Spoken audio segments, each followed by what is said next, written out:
Good morning, students. This is Shubham Kumar Panchal from Gurukulam Public School. This is your science class, and in the last class, we have discussed about many topics, but a topic was left incomplete. So, firstly, we will complete it.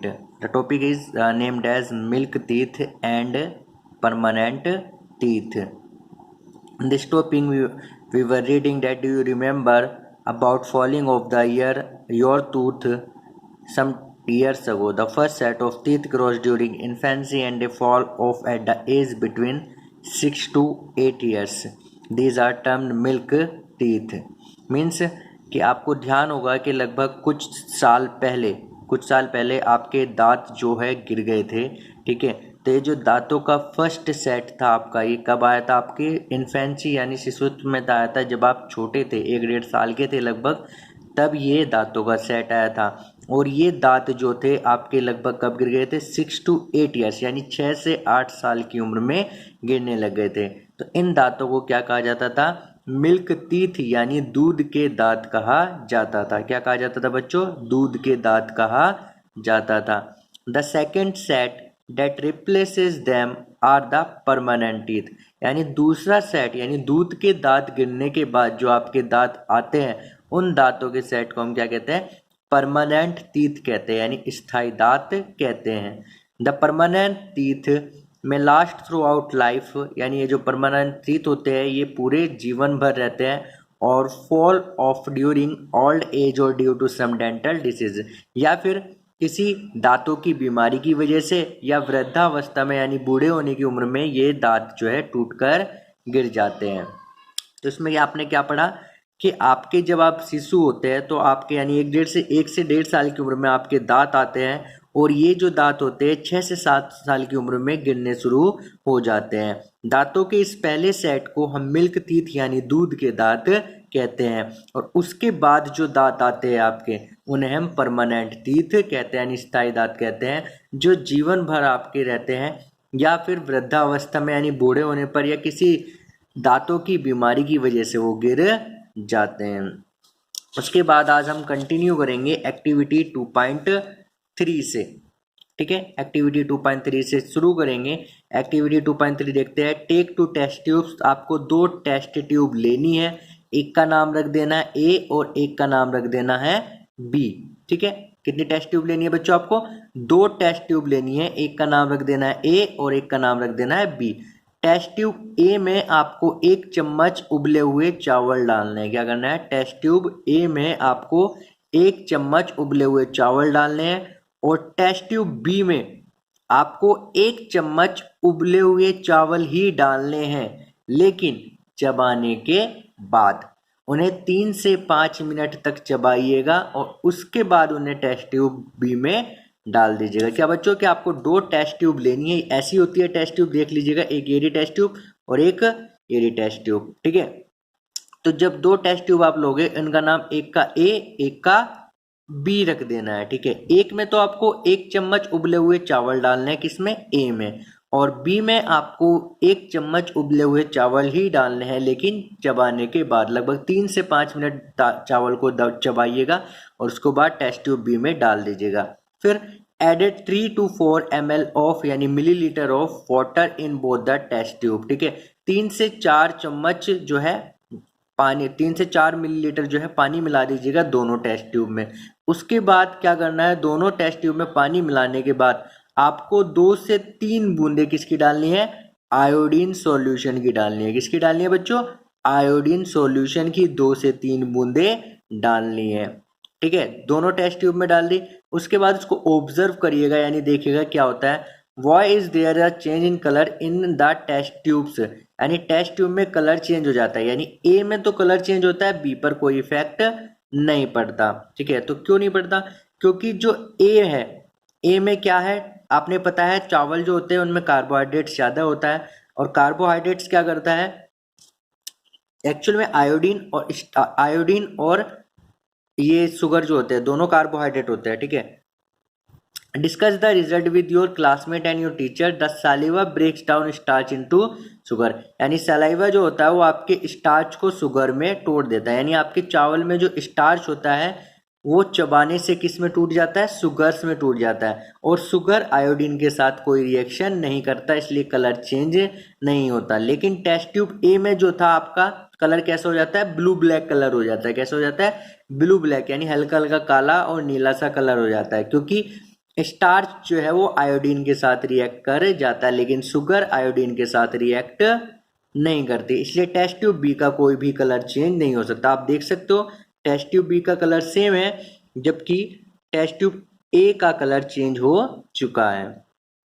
ठीक है बेटा, तो इसको बोलते हैं iodine test. यानी जब भी आप स्टार्च की प्रेजेंस के लिए आयोडीन टेस्ट का सॉल्यूशन करते हो तो कैसा कलर आता है, ब्लू ब्लैक कलर आता है। ठीक है, उसके बाद देखते हैं टंग के बारे में बताया गया है। टंग होती है यानी आपकी जीभ जो होती है उसके बारे में बताया गया है। क्या है कि टंग जो है एक फ्लैसी मस्कुलर ऑर्गन है। कैसा है, फ्लैसी मस्कुलर ऑर्गन, यानी मांसल पेशीय अंग है। ठीक है, कैसा है, टंग एक फ्लैसी मस्कुलर ऑर्गन है जो कहाँ पर जुड़ा हुआ, आपके आपके बक्कल कैविटी, यानी जो आपकी मुख गुहा है, यानी ये जो मुंह है इसके फर्श के फ्लोर है, यानी जो इसकी तली है इसके पिछले हिस्से में जुड़ी हुई है। कहाँ पर जुड़ी है बच्चों, पिछले हिस्से में। लिखा है ना, the tongue is a fleshy muscular organ attach at the back to the floor of the buccal cavity, यानी आपके जो बक्कल कैविटी है, ये जो आपका मुंह है, इसका जो तल है यानी निचला जो हिस्सा है उसके पिछले हिस्से में ये जुड़ी हुई है। It is free at the front, ये आगे से फ्री यानी आजाद होती है, और इसको आप किसी भी डायरेक्शन में घुमा सकते हो। जैसे आप अपनी जीभ घुमा के देखिएगा भी, आप आगे से इसको किधर भी घुमा सकते हो, लेकिन पीछे से नहीं घुमा सकते। क्यों, क्योंकि पीछे से ये जुड़ी हुई है और आगे से फ्री है। अब आपको क्या टंग के कामों के बारे में पता है कि टंग का काम क्या होता है, यानी जीभ के काम क्या होते हैं। क्या क्या काम होते हैं, सबसे पहला काम हम टंग का यूज करते हैं बोलने के लिए। किस चीज के लिए यूज करते हैं, बोलने के लिए, यानी बात करने के लिए आप टंग का यूज करते हैं। इसके अलावा दूसरा काम क्या होता है कि हमारे मुंह से यानी बक्कल कैविटी जो जो सैलिवा निकलती है यानी जो लार निकलती है, इसको टंग खाने के साथ मिला देती है। क्या करती है, जो हम खाना खाते हैं उसके साथ ये सैलिवा मिक्स करती है। ठीक है, तो पहला काम क्या हुआ टंग का, के बोलने में मदद करती है। दूसरा, हमारे खाने में सैलिवा को मिला देती है और खाने को निगलने में मदद करती है। देखो, जब आप खाना खाते हो तो सैलिवा मिक्स हो जाता है तो थोड़ा गीला हो जाता है, जिसकी वजह से वो आसानी से नीचे उतर जाता है गले से। जब आपने कभी देखा होगा ना कि जब खाना अटक जाता है तो पानी पीने को कहते हैं कि पानी पी लीजिएगा, पानी पी लीजिएगा। क्यों, क्योंकि पानी पीने से खाना जो होता है वो गीला सा हो जाता है, जिससे उसे नीचे फिसलने में आसानी होती है। उसके बाद टंग का एक काम और होता है, क्या होता है, फूड को टेस्ट करना। फूड को टेस्ट करना, टेस्ट कैसे करता है, फूड को कैसे टेस्ट करते हैं, हमारी टंग पर कुछ टेस्ट बड्स होते हैं। क्या होते हैं बच्चों, टेस्ट बड्स होते हैं। यानी जब आप अपनी जीभ को बाहर निकाल कर मिरर में देखोगे तो आगे पे आपकी जीभ को कुछ उभरे उभरे थोड़े हिस्से दिखे होंगे, यानी थोड़े थोड़े उठे उठे हिस्से दिखाई देंगे। तो ये जो उठे उठे हिस्से होते हैं इनको हम क्या बोलते हैं, टेस्ट बड बोलते हैं। क्या बोलते हैं, टेस्ट बड। और अलग अलग टेस्ट को चेक करने के लिए अलग अलग टेस्ट बड हमारी जीभ पर, हमारी टंग पर होते हैं। अब कहाँ पर कौन सा टेस्ट बड होता है, यानी कौन से टेस्ट को टेस्ट करने के लिए अलग टेस्ट बड होता है, वो देखते हैं कौन सा होता है। ठीक है, कैसे पता करेंगे, उसके लिए एक्टिविटी 2.4 जो है दी गई है। तो एक्टिविटी 2.4 के बारे में डिस्कस करेंगे। इससे पहले टंग के बारे में एक बार फिर से कि टंग एक फ्लैसी मस्कुलर ऑर्गन होता है जो हमारे बक्कल कैविटी के बैक साइड में जुड़ा होता है और आगे से फ्री होता है। ठीक है, ये हमारी बोलने में मदद करती है। ठीक है, इसके अलावा हमारे खाने के साथ ये सलाइवा को मिक्स करती है, जिससे हमें खाने को निगलने में, स्वैलो करने में आसानी होती है। और थर्ड काम क्या होता है कि टंग पर कुछ टेस्ट बड्स होते हैं जो हमें फूड का टेस्ट लेने में मदद करते हैं। ठीक है, अब देखते हैं एक्टिविटी 2.4, यानी कैसे आप पता करोगे कि कौन सा टेस्ट बड कहाँ पर है। देखो, आपको दिख रहा होगा यहाँ पर अलग अलग टेस्ट बड है। ठीक है, reasons of the tongue for different tastes. ठीक है, अलग अलग टेस्टेज के लिए अलग अलग टेस्ट। ठीक है, एक्टिविटी 2.4 देखते हैं। इसमें बताया गया आपको कि prepare a separate sample each of, यानी आपको कुछ सैंपल बनाने किसका, सबसे पहला शुगर सॉल्यूशन। शुगर सॉल्यूशन, पानी में चीनी मिलाइएगा, शुगर सॉल्यूशन बन जाएगा। Common salt solution, common salt घर में नमक जो होता है उसको पानी में मिलाइएगा, कॉमन सॉल्ट सॉल्यूशन आपका बन जाएगा। लेमन जूस यानी नींबू का रस, juice of crush Neem leaf, यानी पिसी हुई नीम की पत्तियों का जूस, या और बिटर गोड। बिटर गोड क्या होता है? करेले का जूस। ठीक है, तो क्या क्या लेना आपको? एक मीठा, एक नमका, एक कड़वा और एक खट्टा। ठीक है, 4 टेस्ट आपको लेने हैं। शुगर सॉल्यूशन कैसा हो गया आपका? मीठा। कॉमन सॉल्ट सॉल्यूशन कैसा हो गया? नमका हो गया। लेमन जूस कैसा हो गया? खट्टा हो गया। और बिटर गोड का टेस्ट कैसा हो गया? बिटर यानी कड़वा हो गया। ठीक है, blind fold one of your classmate, अपने एक क्लासमेट को ब्लाइंड फोल्ड कर दीजिएगा, यानी उसकी आंखों पर पट्टी बांध दीजिएगा। And ask him to take out the tongue and keep it in straight at flat position, यानी अपने किसी भी दोस्त की आंखों पर पट्टी बांध दीजिएगा, आपके जो क्लासमेट है उसकी आंखों पर पट्टी बांध दीजिएगा। ठीक है, और उसको बोलिएगा कि अपनी जीभ बाहर निकाले और उसको बिल्कुल सीधा रखे। ठीक है, अब क्या करना है उसके बाद आपको? थर्ड पॉइंट में आपको एक टूथपिक लेना है। टूथपिक क्या होता है? एक दंतक होता है जिससे दांतों को कुरेदते हैं, जब खाने के बाद कुछ फंस जाता है तो उसका यूज करते हैं, आगे से नुकीला सा होता है उसका यूज करते हैं। ठीक है, उससे टूथपिक से एक एक सैंपल में से थोड़ा थोड़ा सा उठाइएगा। ठीक है, यानी उसको भिगोएगा और टंग के अलग अलग हिस्से पर रखकर देखिएगा। जैसे आप जीभ के अलग अलग हिस्से पर उसको रखे होगे तो आपको पूरी जीभ पर मीठा महसूस नहीं होगा, आपको सिर्फ किसी एक डिफरेंट हिस्से पर, एक अलग से हिस्से पर आपको जो है स्वीट महसूस देगा, यानी मीठा महसूस देगा। ठीक है, तो वहां पर किस चीज के लिए टेस्ट बड है? स्वीट्स टेस्ट करने के लिए, यानी मीठा टेस्ट करने के लिए टेस्ट बड है। ठीक है, उसके बाद आप दूसरी टूथपिक लोगे, अब सॉल्ट सॉल्यूशन उठाओगे, सॉल्ट सॉल्यूशन को रख के देखोगे जगह जगह, सिर्फ वहां पर रखना जहाँ स्वीट टेस्ट हुआ था, अलग अलग रख के आप देखोगे तो आपको फिर एक जगह पर, ठीक है, आपको नमक का टेस्ट आएगा, तो सॉल्ट के लिए है, नमकीन टेस्ट के लिए। ऐसे ही और दोनों सैंपल से भी आप टेस्ट कर सकते हो। ठीक है, तो उसके बाद अपने क्लासमेट से पूछिएगा कि उसको कहाँ पर स्वीट फील हुआ, कहाँ पर सॉल्टी, कहाँ पर सोर और कहाँ पर बिटर का टेस्ट यानी कड़वे का टेस्ट फील हुआ। अब अपनी ऑब्जर्वेशन जो है लिख लीजिएगा। ठीक है, repeat this activity with other classmate, यानी आप इसे दूसरे क्लासमेट के साथ भी दोहरा सकते हैं। क्या बताया गया एक्टिविटी 2.4 में? कि आपको 4 सॉल्यूशन लेने, एक sugar solution, common salt solution, lemon juice, juice of crush Neem leaf या फिर बिटर गोड यानी करेले का जूस आपको लेना है। उसके बाद अपने किसी भी क्लासमेट के आंखों पर पट्टी बांध दीजिएगा और उसको बोलिएगा कि अपनी जीभ बाहर निकाल ले और उसको बिल्कुल सीधी रखें। उसके बाद क्या करना है? आपको एक टूथपिक लेना है और टूथपिक में से हर सैंपल में से थोड़ा थोड़ा उठाना है और क्लासमेट की जीभ के अलग अलग हिस्से पर रखकर देखना है। ठीक है, उसके बाद क्लासमेट से पूछिएगा, अपने क्लासमेट से पूछिएगा कि जीभ के कौन से हिस्से पर, टंग के कौन से हिस्से पर उसको स्वीट फील हुआ, सॉल्टी फील हुआ, सॉर फील हुआ और बिटर फील हुआ। ठीक है, आप दूसरे क्लासमेट के साथ भी ये एक्टिविटी करके देख सकते हो। अब यहाँ पर एक पॉइंट आता है पीछे, स्वीट्स एंड टूथ डिके, यानी मीठा और टूथ डिके। टूथ डिके क्या होता है? दांतों का क्षय, दांतों का नुकसान। ठीक है, तो आप इसमें क्या पढ़ेगा? आप पढ़ेगा normally bacteria are present in our mouth but they are not harmful to us, यानी नॉर्मली क्या होता है? हमारे मुंह में बैक्टीरिया पहले से ही होते हैं लेकिन वो हमारे लिए हार्मफुल यानी हानिकारक नहीं होते। However if we do not clean our teeth and mouth after eating, यदि हम खाना खाने के बाद अपने मुंह को और दांतों को साफ नहीं करते तो many harmful bacteria also begin to live and grow in, तो कई हानिकारक बैक्टीरिया हमारे मुंह में बढ़ने लग जाते हैं। यानी हमारे मुंह में बैक्टीरिया पहले से ही रहते हैं। क्या है कि मुंह में बैक्टीरिया पहले से रहते हैं लेकिन वो हमारे लिए हानिकारक नहीं होते। लेकिन अगर खाना खाने के बाद आप अपने दांत और मुंह को नहीं साफ करते, धोते नहीं हो, तो कई सारे हार्मफुल बैक्टीरिया हमारे मुंह में बढ़ने लग जाते हैं। ये बैक्टीरिया क्या करते हैं कि हमारे दांतों के बीच में जो खाना फंस जाता है या बच जाता है, उस खाने को, लेफ्ट ओवर फूड मतलब बचे हुए खाने को, किस में तोड़ देते हैं? शुगर में तोड़ देते हैं और क्या रिलीज करते हैं? एसिड रिलीज करते हैं। क्या रिलीज करते हैं? एसिड। एसिड क्या होते हैं ये हम चैप्टर 5 में डिस्कस करेंगे, लिखा भी है, see chapter 5 to know what an acid is. ठीक है, the acid gradually damage the teeth, और ये एसिड ग्रेजुअली यानी धीरे धीरे हमारे दांत को नुकसान पहुंचाते हैं। This is called tooth decay. क्या कहा जाता है इसको? टूथ डिके यानी दांत क्षय कहा जाता है, यानी दांतों का नुकसान कहा जाता है। यानी क्या बताया गया आपको अभी तक, कि आपको बताया गया है कि आपके दांतों में बैक्टीरिया पहले से होते हैं, लेकिन वो हमारे लिए हार्मफुल नहीं होते, हानिकारक नहीं होते, ठीक है।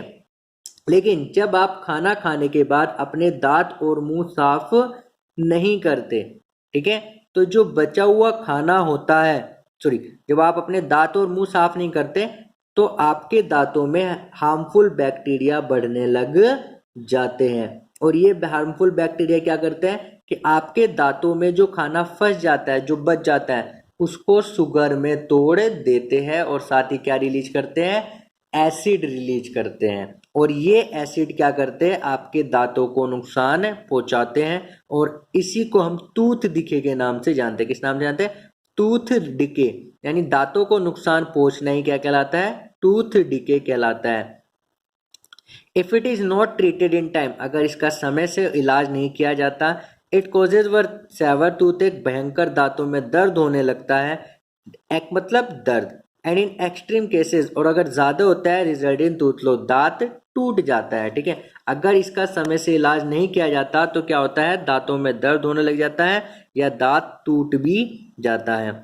Chocolates, sweets, soft drinks and other sugar product, यानी कोई भी जो मीठे होते हैं ज़्यादा शुगर प्रोडक्ट, चाहे वो चॉकलेट हो, स्वीट मिठाइयाँ हो, सॉफ्ट ड्रिंक हो, सॉफ्ट ड्रिंक मतलब जैसे कोल्ड ड्रिंक आप पीते हो, या अदर शुगर प्रोडक्ट, कोई भी शुगर जिसमें शुगर मिला होता है, ये मेजर कल्प्रिट, मेजर मतलब मुख्य कल्प्रिट डोसी होते हैं ऑफ टूथ के, दांतों के नष्ट होने के, ठीक है। दांतों के खराब होने के मुख्य कारण क्या होता है, चॉकलेट, स्वीट, सॉफ्ट ड्रिंक और शुगर प्रोडक्ट, ठीक है। देयरफॉर, इसलिए one should clean the teeth, इसलिए किसी को भी दांतों को साफ करना चाहिए विद अ ब्रश, एक ब्रश से और या दातून से, दातून समझते होंगे, नीम की दातून होती है, और डेंटल फ्लोस, डेंटल फ्लोस क्या होता है कि एक मजबूत सा धागा होता है जिसको दांतों के बीच में से गुजारा जाता है, ताकि दांतों के बीच में जो खाना फंस जाता है वो बाहर निकल जाए। और कितनी बार करना चाहिए आपको, ये दिन में 2 बार अपने दांतों को साफ करना चाहिए, दिन में 2 बार, या तो ब्रश से या दातून करना चाहिए या डेंटल फ्लोस से साफ करना चाहिए। और हर बार खाना खाने के बाद अपने दांत, अपने मुंह को धोना चाहिए, ठीक है। किसी को भी अपने दांतों में क्या गंदी उंगलियां नहीं डालनी चाहिए, और ना ही बिना धुला हुए वस्तु को मुंह में डालना चाहिए, यानी किसी भी गंदी वस्तु को अपने मुंह में नहीं डालना चाहिए, ठीक है बच्चों। इतनी बात समझ में आई, उम्मीद करता हूँ आप सबके समझ में आया होगा। अगर कुछ भी प्रॉब्लम बनती है तो आप मेरे से ग्रुप में डिस्कस कर सकते हैं किस तरह में ये पोर्शन समझ में नहीं आया, ठीक है बच्चों। अब हम देखेंगे, उससे पहले एक पॉइंट देख लेते हैं, ऊपर आता है आपके, ये देख लेंगे कि समटाइम्स व्हेन यू ईट इन अ हरी, कभी कभी जब आप जल्दी में खा लेते हो, एक मिनट, इसको हम बाद में डिस्कस करेंगे, इससे पहले द फूड पाइप के बारे में पढ़ते हैं, ग्रास नली के बारे में, द फूड पाइप ओसोफेगस, ठीक है। इसको फूड पाइप भी बोल देते हैं, एसोफेगस भी कह देते हैं, ठीक है। द स्वेलोड फूड यानी निगला हुआ खाना passes into the food pipe और एसोफेगस, यानी जो भोजन आप निगलते हो वो कहाँ पहुंच जाता है, आपके फूड पाइप में पहुंच जाता है, ठीक है। एक काम कीजिएगा, आपका जो मुंह है, मुंह के नीचे जो गर्दन का हिस्सा है, इसको टच करके देखिएगा अभी, ठीक है। तो आप टच करते हो तो आपको एक नली सी दिखाई देगी अपनी गर्दन के नीचे, ठीक है। आप जो गर्दन है, जहां पर आपकी गर्दन है, आपको इसमें एक पाइप सी स्ट्रक्चर दिखाई देगी जब आप इसको टच करोगे। हल्के हल्के हाथों से टच करना है, दबाना नहीं है, हल्के हल्के हाथों से टच करके देखना है। और ये पाइप, ऐसा ही पाइप, ये कंटिन्यू कहाँ तक जाता है, हमारे पेट, स्टमक तक जाता है, पेट तक जाता है, ठीक है।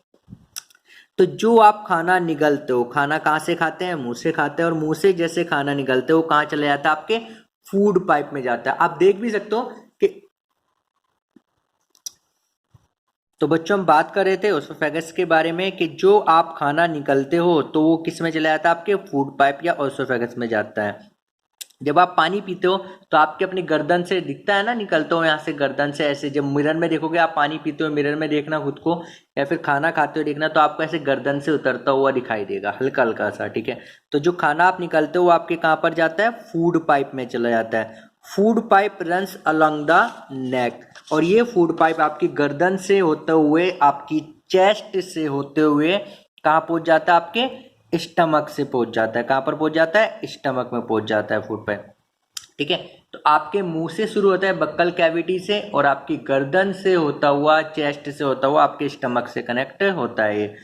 Food is push down by movement of the wall of the food pipe, यानी फूड पाइप की जो दीवारें होती है वो फूड पर दबाव डालती रहती है, यानी वो सिकुड़ती रहती है, और जब सिकुड़ती रहती है तो वो खाना नीचे की तरफ निकलता रहता है, यानी वो उसको धक्का देते रहते हैं। ठीक है, जिससे खाना नीचे की तरफ जाता रहता है। एक्चुअली में क्या होता है कि ये प्रोसेस जो होता है यानी खाने को नीचे धकेलने का, ये पूरी एलिमेंट्री कैनल यानी आहार नाल में होता है। ठीक है, और भोजन को नीचे की तरफ धकेलता रहता है।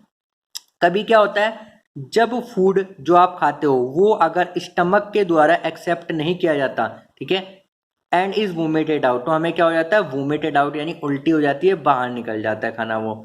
रिकॉल द इंस्टेंसेस, ऐसे उदाहरण याद कीजिएगा कि आप जब कभी आपने जैसे ही खाना खाया उसके बाद उल्टी हो गई, और इसका कारण सोचिएगा कि किस वजह से ऐसा हुआ। इसके कई रीजन हो सकते हैं, जैसे आपने सबसे पहले क्या कि जो खाना आपने खाया है उसको अच्छी तरीके से चबाया नहीं है। सबसे पहला रीजन कि आपने खाने को अच्छी तरह से नहीं चबाया और बिना चबा ही ऐसे ही निकल लिया, तो वो स्टमक के द्वारा एक्सेप्ट नहीं होता और उसको तुरंत बाहर निकाल दिया जाता है। या फिर आप खाना जो खा रहे हो वो खराब है, एक तरीके से कह सकते हो। कभी कभी क्या होता है कि फूड जो हमारा डाइजेस्टिव सिस्टम है वो सही तरीके से काम नहीं कर रहा होता, उसकी वजह से यानी आपके पेट में कुछ प्रॉब्लम है, आपके स्टमक में कुछ प्रॉब्लम हो रखी है, वो डाइजेशन सही से नहीं कर रहा, तो उस वजह से भी वो खाना बाहर निकाल देता है। या फूड पॉइजनिंग की वजह से भी ऐसा हो सकता है। तो इसके कई रीजन होते हैं। ठीक है, तो बच्चों आपने ओसोफेगस के बारे में पढ़ा कि आपका ओसोफेगस जो है आपके फूड पाइप जो होता है वो कहाँ से शुरू होता है, आपका बक्कल कैविटी से शुरू होता है। आप देख सकते हो यहाँ पर बक्कल कैविटी, और ये जो ब्लैक कलर का ना ये खाना जाते हुए दिखाई दे रहा है, कहाँ पर, स्टमक में चला गया फूड, ओसोफेगस, ये आ गया नीचे स्टमक में खाना आ गया आपके। ठीक है बच्चों, तो ये ओसोफेगस जो है आपके मुंह से शुरू होता है बक्कल कैविटी से, और आपकी गर्दन और चेस्ट से होता हुआ किससे जुड़ा होता है, आपके स्टमक से। ये एक पाइप की तरह होता है, एक नली होती है जिससे खाना अंदर लिया जाता है और ये नीचे धकेलता जाता है। ठीक है, फूड पाइप की जो दीवारें होती है वो क्या करती है, खाने को धकेलती रहती है जिससे वो नीचे चले जाए, और एक्चुअल में ये मूवमेंट जो है आपकी पूरी एलिमेंट्री कैनल में यानी आहार नाल में होता है, जिससे खाना नीचे जाता रहे। कभी कभी क्या होता है, हम जो खाना खाते हैं वो स्टमक हमारा खाना एक्सेप्ट नहीं करता और उस खाने को तुरंत बाहर निकाल दिया जाता है। ठीक है बच्चों, इतनी बात समझ में आई। उसके बाद एक पॉइंट पीछे मैंने छोड़ा था, अभी उसको कंटिन्यू करते हैं, उसके बाद आगे देखेंगे स्टमक के बारे में। यहाँ पर देखते हैं, समटाइम्स व्हेन यू ईट इन अ हरी, कभी कभी जब आप जल्दी में खाना खाते हो, टॉक बातें करते हो खाना खाते हो, और लाफ व्हाइल ईटिंग या हंसते हो जब खाना खा रहे हो, यू मे कफ, या तो आपको खांसी आ जाती है एकदम से, गेट हिक्कप्स, हिक्कप्स मतलब हिचकी आ जाती है, और अ चोकिंग सेंसेशन, चोकिंग सेंसेशन मतलब गले में अटकने की अनुभूति होती है, जिस वजह से गले में कुछ अटक गया कि अटक गया, पीछे कमर पे मारते हैं ना तो फिर जब अटक जाता है। तो क्या करता है कि जब कभी आप जल्दी में खाना खाते हो या खाना खाते हुए बात करते रहते हो या हंस पड़ते हो, तो क्या होता है, आपको खांसी हो जाती है, आपके हिचकी आ जाती है, या कुछ अटक जाता है, जिसको धक्का लगना भी कह देते हैं साधारण भाषा में। दिस हैपन्स व्हेन, ये कब होता है, फूड पार्टिकल्स यानी खाने के जो कण होते हैं, भोजन जो होता है कहाँ पर चले जाता है, विंड पाइप में चला जाता है। किस में चला जाता है, विंड पाइप में चला जाता है। The wind pipe carries air from the nostril to the lungs. अब विंड पाइप का काम क्या होता है कि विंड पाइप हमारे नोस्ट्रिल्स, नोस्ट्रिल्स क्या होता है, आपकी जो नाक है उसके दो होल्स जो होते हैं इन्हें हम नोस्ट्रिल्स कहते हैं। ठीक है, नासिका द्वार जिसे हिंदी में बोल देते हैं। तो इन नोस्ट्रिल्स से जो आप एयर अंदर लेते हो वो एयर आपके विंड पाइप से होते हुए कहाँ पर जाती है, आपके लंग्स में जाती है। लंग्स कहाँ पर होते हैं, चेस्ट में होते हैं। और ये विंड पाइप जो है सेम यहीं पर होता है जो फूड पाइप होता है आपका। It runs adjacent to the food pipe, यानी ये फूड पाइप के साथ में ही होता है, यानी बराबर में चलता रहता है। बट इनसाइड द थ्रोट, लेकिन गले के अंदर air and food share a common passage, यानी गले के अंदर क्या होता है कि खाना भी उसी नली से उसी रास्ते से जाता है जिस रास्ते से एयर जाती है। ठीक है, कॉमन पैसेज शेयर करते हैं, यानी गले के अंदर सिर्फ। देन आप देख सकते हो एक फोटो है यहाँ पर, कहाँ पे गया, एक मिनट, ये देखिएगा कि आपको दिख रहा होगा कि ये आपकी नोस्ट्रिल से यहाँ से एयर आई, ठीक है, ये आपका विंड पाइप है। क्या है? Wind pipe. ये लंग्स से कनेक्टेड होता है, यहाँ पर लंग्स होता है, लंग्स से कनेक्टेड होता है। और ये आपका फूड पाइप है, यहाँ से आपका फूड आया और इस फूड पाइप, देखो कॉमन है ना, एक ही रास्ता है। यहाँ के बाद गर्दन के बाद ये यहाँ से एयर इधर चली जाती है और फूड पाइप यानी खाना इस फूड पाइप में नीचे आ जाता है, ठीक है। यानी कि गले के अंदर ये दोनों एक ही रास्ता शेयर करते हैं, यानी एक ही रूट शेयर करते हैं। यहाँ से नोस्ट्रिल से एयर आती है और इधर चली जाती है, खाना इधर माउथ से आता है और इधर चला जाता है, ठीक है बच्चों, ये देख सकते हो आप। हाँ, तो क्या होता है कि खाने जो हमारा ये विंड पाइप होता है, क्या करता है कि जो हमारे नोस्ट्रिल से एयर आती है, इस एयर को कहाँ ले जाता है? हमारे लंग्स तक ले जाता है, ठीक है। दोनों वैसे एक साथ चलते हैं, लेकिन गले के अंदर दोनों का रास्ता सेम होता है, ठीक है। तो then how is food prevented from entering the wind pipe? तो विंड पाइप यानी विंड पाइप में जाने से भोजन को कैसे रोका जाता है? ऐसा भी तो हो सकता है जब दोनों एक रास्ते से जा रहे हो तो खाना ओसो फूड पाइप में जाके विंड पाइप में चला जाए तो लंग्स में पहुंच जाएगा, गलत जगह पहुंचेगा ना। तो कैसे रोकते हैं? रोकते हैं ऐसे कि जब आप भोजन को निकलते हैं यानी निगलते हैं, अंदर लेते हैं भोजन को, तो विंड पाइप के ऊपर एक वॉल्व बना होता है, एक ढक्कन सा बना होता है। तो जैसे ही खाना आप निकलते हो तो विंड पाइप का वो जो ढक्कन होता है वो बंद हो जाता है, जिससे खाना कहाँ जाता है? फिर फूड पाइप में जाता है। और अगर बाय चांस कभी गलती से खाना आपके हल्का या थोड़ा बहुत खाना आपके विंड पाइप में चले जाता है तो क्या होता है? आपको या तो धसका लग जाता है, चोक हो जाता है, या फिर हिचकी आती है, या फिर आपको खांसी उठ जाती है एकदम से खाना खाते हो, ठीक है। तो अगर आपसे कोई पूछे कि खाना खाते हुए आपको हिचकी क्यों आ जाती है, आपको धसका क्यों लग जाता है, तो इसका रीजन क्या बताओगे? कि क्या होता है कि कभी कभी खाना हमारे विंड पाइप में चला जाता है बाय मिस्टेक से, जिसकी वजह से ऐसा हो जाता है, क्योंकि हमारी गले में विंड पाइप और food pipe same path follow करते हैं, यानी एक ही रास्ते पर होते हैं, ठीक है। तो जिसकी वजह से कभी कभी खाना विंड पाइप में चला जाता है। और कोई पूछे हमेशा क्यों नहीं जाता? हमेशा इसलिए नहीं जाता क्योंकि विंड पाइप के ऊपर एक ढक्कन लगा होता है और जैसे ही आप खाना निकालते हो वो ढक्कन बंद हो जाता है, जिसकी वजह से खाना फूड पाइप से होते हुए नीचे जाता है। इतनी बात समझ में आए बच्चों? उसके बाद हम देखेंगे द स्टमक। स्टमक मीन्स पेट या आमाशय भी इसको हम बोल देते हैं। क्या है? स्टमक एक थिक वॉल्ड बैग है, यानी कैसे? एक थैले की तरह की, मोटी दीवारों वाला थैले की तरह की संरचना है।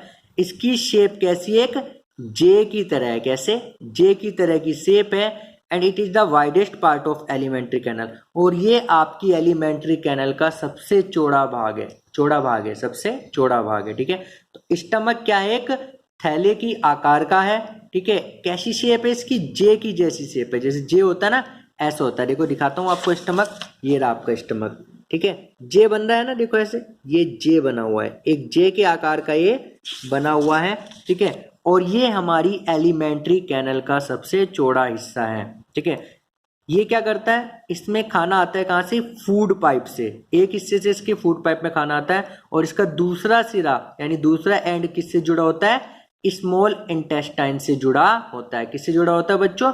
स्मॉल इंटेस्टाइन से जुड़ा होता है। तो स्टमक क्या होता है? एक थिक वॉल्ड बैग होता है, यानी मोटी दीवारों वाली एक थैला होता है। शेप कैसी होती है इसकी? जे की जैसी होती है। और ये हमारी एलिमेंट्री कैनल का सबसे वाइडेस्ट यानी सबसे चौड़ा भाग होता है। इसमें खाना कहाँ से आता है? फूड पाइप से आता है, और इसके बाद कहाँ जाता है? फिर स्मॉल इंटेस्टाइन में जाता है, ठीक है। The inner lining of the stomach, यानी हमारे स्टमक की जो अंदर की परतें होती है वो सीक्रेट यानी निकालते हैं क्या? मक्कस। मक्कस एक रस होता है जिसको स्लेस्मल भी कहते हैं, hydrochloric acid and digestive juices. और क्या क्या छोड़ते हैं? डाइजेस्टिव जूसेस यानी पाचक रस निकालते हैं, ठीक है।